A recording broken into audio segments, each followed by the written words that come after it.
ओम शांति। 21 तारीख की बाबा की मुरली। मीठे बच्चे, तुम सभी मनुष्य मात्र के कल्याणकारी हो। तुम्हें बहुतों का कल्याण करना है। अशरीरी बनने के अभ्यास के साथ साथ सर्विस भी जरूर करनी है। प्रश्न, किस एक बात में बाप भी ड्रामा की भावी कह चुप हो जाते हैं? उत्तर, बच्चे जो बहुत समय तक बाप की पालना ले फिर माया के वश हो जाते हैं, शादी कर कहाँ का कहाँ चले जाते हैं, आश्चर्यवत भागंती हो जाते हैं, तो बाप ड्रामा की भावी कह चुप हो जाते हैं। बाप जानते हैं यह भी यज्ञ में विघ्न पड़ते हैं। बाप को ओना रहता है बच्चे कहाँ किसी के नाम रूप में नहीं फंस जाए। माया बहुत विघ्न डालती है, इसलिए बाबा राय देते हैं, बच्चे तुम्हें माया से डरना नहीं है, बाप की याद से विजयी बनना है। ओम शांति। मीठे मीठे बच्चे जानते हैं कि हम बाप और दादा के सामने बैठे हैं। हर एक बात नई है और याद करना है श्रीमत पर एक ही बाप को। बाप श्रीमत देते हैं दादा के तन द्वारा। घड़ी घड़ी बच्चों को सावधानी मिलती है कि मन मना भव, अर्थात बाप को याद करो। इस दादा को याद नहीं करना है। दादा की आत्मा भी बाप को याद करती है, तो तुमको भी याद करना है। तुम आत्मा अशरीरी हो, मैं भी अशरीरी हूँ। सिर्फ तुमको इस तन द्वारा पढ़ा रहा हूँ। यह कोई सर्वशक्तिवान नहीं है। सर्वशक्तिवान एक ही बाप है। भल तुम विश्व के मालिक बनते हो, परंतु तुमको सर्वशक्तिवान नहीं कहेंगे। सर्वशक्तिमान बाप द्वारा तुम रावण पर जीत पाकर फिर से अपना राज्य पद लेते हो। बाप का फरमान है कि मुझ अपने बाप को याद करो। तुम जाड़ के आदि मध्य अंत का राज समझ गए हो। अब तुम कितने समझदार बने हो, अर्थात बुद्धि में नॉलेज है। इस नॉलेज से तुमको बहुत ऊंच पद मिलता है। नर से नारायण बनते हो। यह राज योग की पढ़ाई है। कल्प पहले भी तुमने यह पढ़ाई पढ़ी है। एम ऑब्जेक्ट सामने खड़ी है। फिर जो जितना पुरुषार्थ करे, पुरुषार्थ बहुत करना चाहिए और है भी बहुत सहज। अपने घर को जानना यह कोई मुश्किल नहीं है। हम आत्मा अशरीरी हैं, शांति धाम में रहते हैं। वहाँ मन की शांति आदि नहीं कहेंगे। मन की शांति, वास्तव में यह अक्सर कहना भी रॉन्ग है। मन तो घोड़ा है। जब तक शरीर है आत्मा के साथ तो मन शांत हो नहीं सकता। कर्म तो करना ही है। अल्पकाल की शांति तो रात्रि को नींद में होती है। आत्मा कर्मेंद्रियों से काम करते करते थक जाती है तो अशरीरी हो जाती है। आत्मा कहती है मुझे नींद आती है, मैं थक गया हूँ, तो आत्मा अशरीरी हो जाती है। अभी बाप को याद करना है तो विकर्म विनाश होंगे।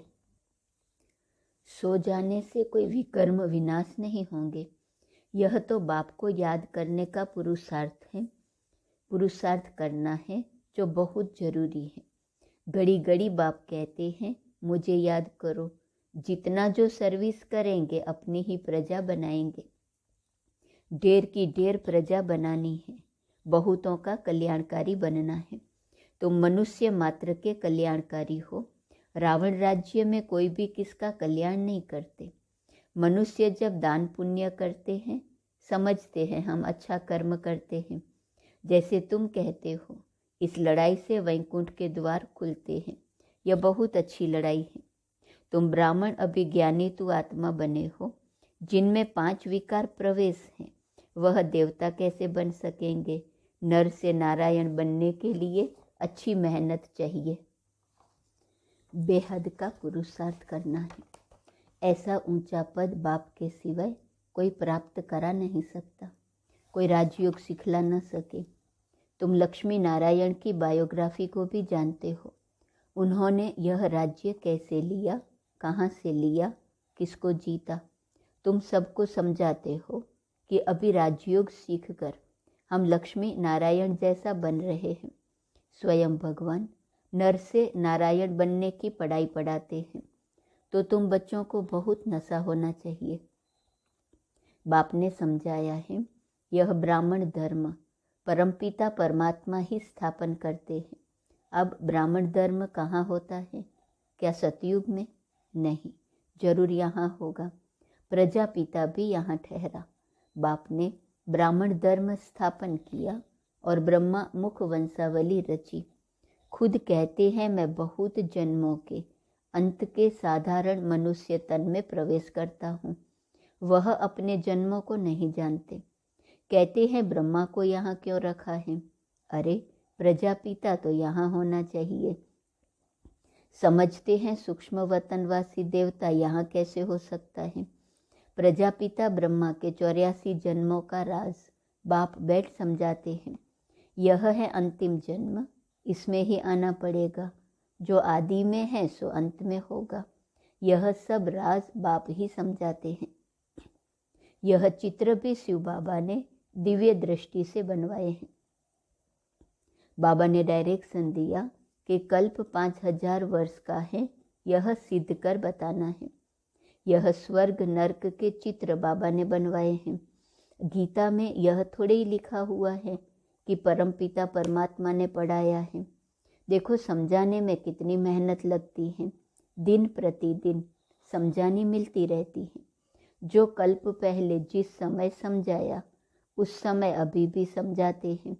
मुझ आत्मा में जो पार्ट नूंदा हुआ है वह रिपीट होता है। यह तो तुम समझते हो कि यह पतित दुनिया है, सबका अंतिम जन्म है। अभी नाटक पूरा होता है, नहीं तो सतयुग से देवी धर्म कैसे स्थापन होगा? सतयुग में एक अद्वैत देवी देवता धर्म। इस समय तुम्हारा है ब्राह्मण धर्म। विराट रूप का राज भी समझाया है। ब्राह्मण माना चोटी, फिर ब्राह्मण ही देवता बनते हैं। मनुष्यों को यह पता ही नहीं है कि शिव बाबा ब्राह्मण धर्म रचते हैं। अभी तुम ट्रांसफर होते हो, शूद्र से ब्राह्मण, नीचे से आसमान में चले जाते हो। आत्माओं को अब घर जाना है।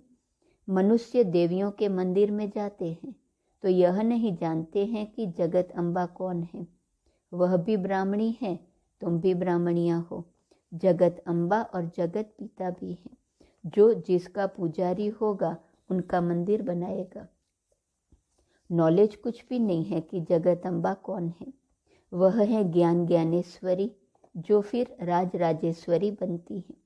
देवियों की बहुत पूजा होती है। सतयुग में है लक्ष्मी नारायण, त्रेता में है राम सीता। बाकी सब इस समय के चित्र हैं। अनेक चित्र हैं, अनेक मंदिर बनाए हैं।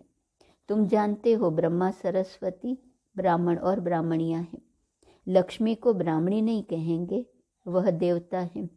जब ब्राह्मणी है तो सब मनोकामनाएं पूर्ण करती हैं 21 जन्मों के लिए। जब लक्ष्मी बनती हैं तो ग्रेड कम हो जाता है। अभी तुम ईश्वर की संतान हो, तुम्हारी ग्रेड ऊंची है। इन बातों को कोई मनुष्य नहीं समझ सकते। तुम हो ब्राह्मण कुलभूषण। अभी तुम ईश्वर के बने हो, फिर देवता कुल में जाएंगे। यह संगम युग कल्याणकारी है।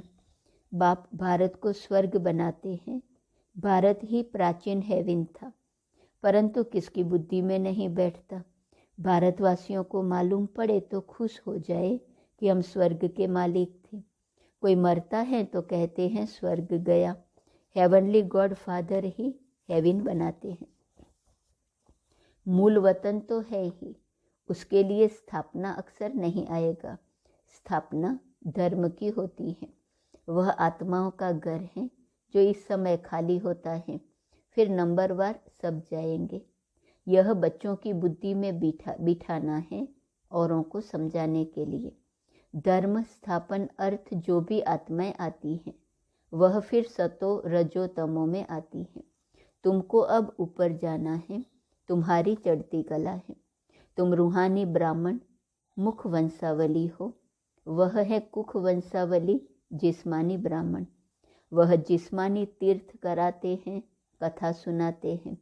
तुम ब्राह्मण सृष्टि के आदि मध्य अंत का राज समझाने वाले हो। जिस्मानी ब्राह्मण भी यहाँ आते हैं। उन्हों को जब मालूम पड़ता है कि सच्चे ब्राह्मण बरोबर यह हैं, तब समझते हैं हम बरोबर झूठी कथाएं सुनाते हैं। उन्हों के कच्छ में है कुरम, तुम्हारी बुद्धि में है नॉलेज। वह शास्त्र पढ़कर सुनाते हैं और तुम्हारी बुद्धि में नॉलेज है, जैसे बाबा की बुद्धि में है। बाबा सत्य चित आनंद स्वरूप बीज रूप हैं और है भी निराकार। तुमको भी बुद्धि में नॉलेज धारण करनी है। नॉलेज डिफिकल्ट नहीं है, सिर्फ ध्यान देना है। ऐसे भी नहीं कोई घर बार छोड़ना है, यह तो कारण बन जाते हैं। समझो बच्ची शादी करने नहीं चाहती हैं, बाप मारते हैं, परंतु छोटी हैं, भाग नहीं सकती। बालिग हैं तो आकर शरण लेती हैं, गाते हैं शरण पड़ी मैं तेरे, क्योंकि रावण राज्य में बहुत दुखी है। फिर बाप से वर्षा पाते हैं। समझो किसको पति बहुत मारता है, समझती है इससे जाकर बाबा की शरण लेवे, परंतु घर बार छोड़ना मासी का घर नहीं है, मेहनत लगती है। सन्यासी बल सन्यास करते हैं, परंतु मित्र संबंधी कोई भूलते नहीं हैं। कई लौट भी आते हैं, मेहनत है। ब्रह्म तत्व से योग जल्दी नहीं लगता। यहाँ तुम जानते हो पुरानी दुनिया और पुराने संबंध हैं, देह सहित सब कुछ छोड़ना है, इसलिए तुमको इस पुरानी दुनिया से वैराग आता है। पुराने शरीर से भी तुमको वैराग है। यह है बेहद का वैराग, पुरानी दुनिया और पुराने शरीर से। उन्हों का है हद का रजोगुणी वैराग। यह है बेहद का सतो प्रधान वैराग। दुनिया को नहीं छोड़ते हैं। तुम पुरुषार्थ कर रहे हो पुरानी दुनिया से नई दुनिया में जाने के लिए। वह थोड़े ही ऐसे समझते हैं कि नई दुनिया में जाकर सुख भोगना है। यह सुख तुम्हारे लिए है। उन्हों का है रजो प्रधान संन्यास, तुम्हारा है सतो प्रधान संन्यास। बच्चों को सतो प्रधान बनना है। योग से खाद भस्म हो जाएंगी, इसलिए इसको योग अग्नि कहा जाता है। याद अग्नि यह अक्सर शोभता नहीं है। योग अग्नि कहा जाता है, जिससे विकर्म भस्म होंगे। है बहुत सहज बात, परंतु घड़ी घड़ी कहते हैं बाबा हम भूल जाते हैं। बाप कहते हैं बच्चे देही अभिमानी बनो। सतयुग से त्रेता तक तुम सोल कॉन्शियस रहते हो। तुम आधा कल्प सोल कॉन्शियस, आधा कल्प बॉडी कॉन्शियस बने हो, तो अब सोल कॉन्शियस बनने में मेहनत लगती है। सतयुग में समझते हैं हम एक शरीर छोड़ दूसरा लेते हैं। सर्प का मिसाल, यह दृष्टांत तुम्हारे लिए है। सन्यासी ज्योति ज्योत में समाने चाहते हैं। वह यह नहीं जानते हैं कि हमको फिर आकर नया चोला लेना है। तुम जानते हो यह बूढ़ा शरीर छोड़ जाकर नया लेंगे। पुराने कपड़े को छोड़ने का दिल होता है। कछुए का मिसाल भी तुम्हारे लिए है। कर्म करते बाप को याद करते रहो। बाप ही सदगति दाता है। सदगति दाता एक शिव बाबा, दूसरा न कोई। तुम सब आत्माएं शिव बाबा के बच्चे, फिर प्रजापिता ब्रह्मा की भी संतान हो। पहले हैं ब्राह्मण, फिर जाड़ वृद्धि को पाता है। यह वैरायटी धर्मों का जाड़ है। पहले देवी देवता धर्म, फिर इस्लामी बौद्धि, फिर वृद्धि होती रहती है। टालियाँ निकलती रहती हैं।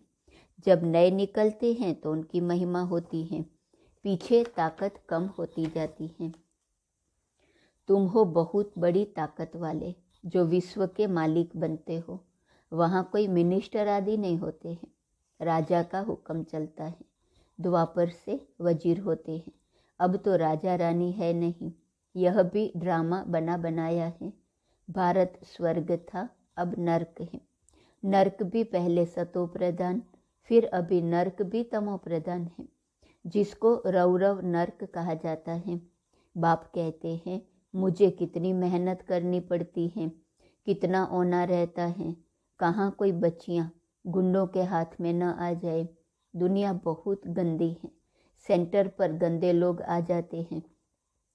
नाम रूप में फंस पड़ते हैं। यज्ञ में अनेक प्रकार के विघ्न भी पड़ते हैं। माया भी विघ्न डालती है। फिर बहुत गुटखा खाते हैं। फिर भी बाप को याद करना पड़े।